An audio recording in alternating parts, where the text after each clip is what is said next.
Good morning, students of class 4. Students, I am sure all of you are happy and healthy. Students, please take out your English grammar book and turn to page number 108 as I'll be continuing with the exercises of Unit 30 Mixed Bag.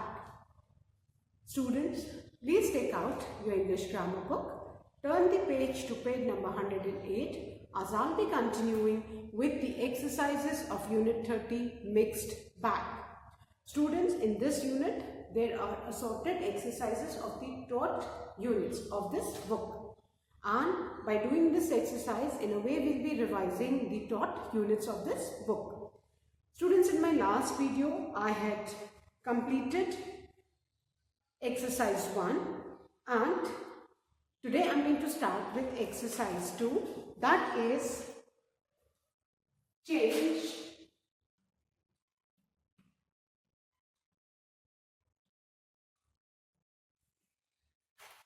the tense of these sentences. Change the tense of these sentences as directed. Now, we have already learnt about tenses in the previous units of this book. Now, students, as I had explained in my last video also, whenever there are questions like changing the tense, the first thing what you are supposed to do is you need to identify and underline the word. बेटा tense जब भी tense change करने को कोई भी sentence आता है, the most important thing in the sentence is the verb, because it is the verb only which changes, the rest of the sentence remains the same. So the first thing what you need to do is you need to know how to identify the verb in a sentence, क्योंकि verb है उसी का form change होता है depending upon the tense. Verb भी change होता है, बाकी जो सेंटेंस है वो सेम होता है. तो सबसे पहले आपको वर्ब को आइडेंटिफाई करना आना चाहिए. वर्ब जब आप आइडेंटिफाई करते हो तो please ensure that you underline it so that you know that आपको कौन से टेंस का फॉर्मूला लगाना है और आपको उस वर्ब की जगह सब्स्टिट्यूट करना है and then the remaining sentence is the same. So ये अगर आपको समझ में आ गया, वर्ब आप आराम से आइडेंटिफाई कर लेते हो and if you are thorough with the formulas there will be no problem at all. Fine.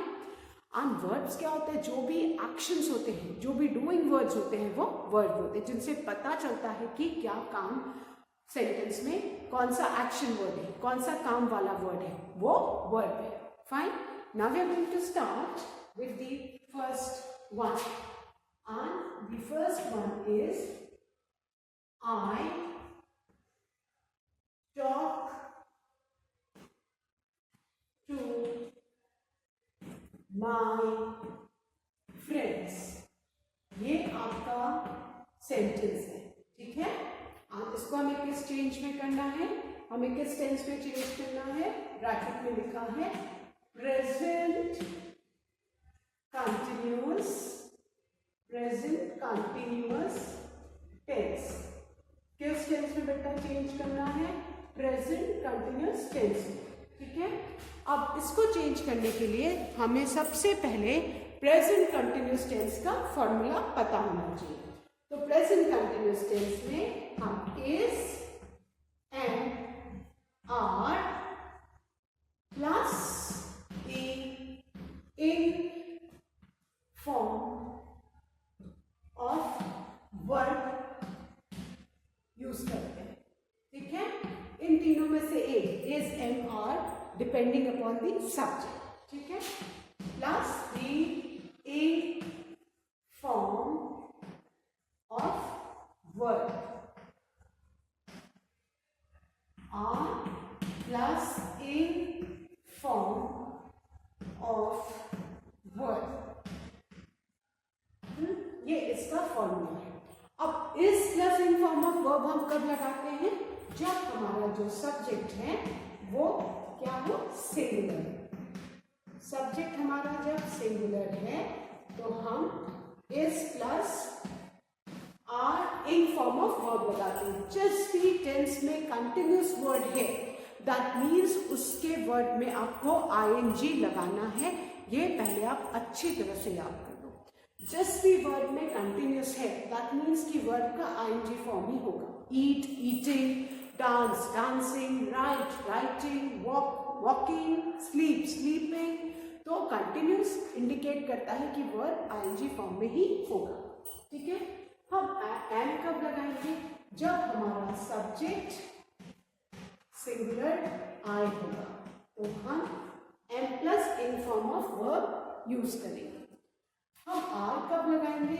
जब हमारा सब्जेक्ट प्लूरल होगा। सब्जेक्ट हमारा प्लूरल है, यू है, वी है, दे है, तो हम are plus ing form of verb use करेंगे। सब्जेक्ट सिंगुलर है, ही शी इट है, तो is plus ing form of verb use करेंगे। पहले तो ये वाला कंसेप्ट दिमाग में होना चाहिए। अच्छा, सब्जेक्ट क्या होता है सेंटेंस में? The doer of the action, जो एक्शन कर रहा है, जो action, the speaker, the doer of the action, वो सब्जेक्ट है। अब जैसे I talk to my friends, ठीक है, इसमें अब हमें दो चीजें सबसे पहले समझ में आनी चाहिए। वो क्या? कि सब्जेक्ट कौन सा है और वर्ब कौन सा है। क्योंकि वर्ब आइडेंटिफाई करना इसलिए जरूरी है कि टेंस में it is the verb which changes. Tense में वर्ब ही चेंज होता है और सब्जेक्ट के हिसाब से इज एम आर हम लगाते हैं, है ना। सो अब इस सेंटेंस में हमें दो चीजें आइडेंटिफाई करनी आनी चाहिए। One is the subject and the next thing is the verb, ठीक है। अब I talk to my friends, इसमें एक्शन कौन कर रहा है? Who is the speaker? Who is the doer? I। तो I क्या है? I आपका सब्जेक्ट है। I क्या है बेटा? I आपका सब्जेक्ट है। I सब्जेक्ट है, ठीक है। उसके बाद अब इसमें वर्ब कौन सा है? वर्ब जो एक्शन है, I talk to my friends, talk, so underline the verb। Verb क्या है हमारा? टॉक, ठीक है। अब हमको दो चीजें पता चल गई, सब्जेक्ट पता चल गया और वर्ब पता चल गया। सब्जेक्ट के हिसाब से हम इज एम आर में से एक चूज करेंगे और वर्ब क्या है? टॉक, दैट मीन्स टॉक में हमको ing ऐड करना है, तो क्या हो जाएगा? टॉकिंग। सब्जेक्ट हमारा आई है, तो जब सब्जेक्ट आई होता है तो हम क्या यूज करते हैं? Am plus the ing form of the verb, ठीक है। दैट मीन्स कि हमको क्या करना है? हमें आई के साथ एम प्लस टॉक में ing ऐड करना है, तो हमारा सेंटेंस किसमें हो जाएगा? प्रेजेंट कंटिन्यूस टेंस में। एंड प्रेजेंट कंटिन्यूस टेंस हम कब यूज करते हैं? To show an action that is going on at the time of speaking. Fine, तो अब ये वाला सेंटेंस हम कैसे लिखेंगे?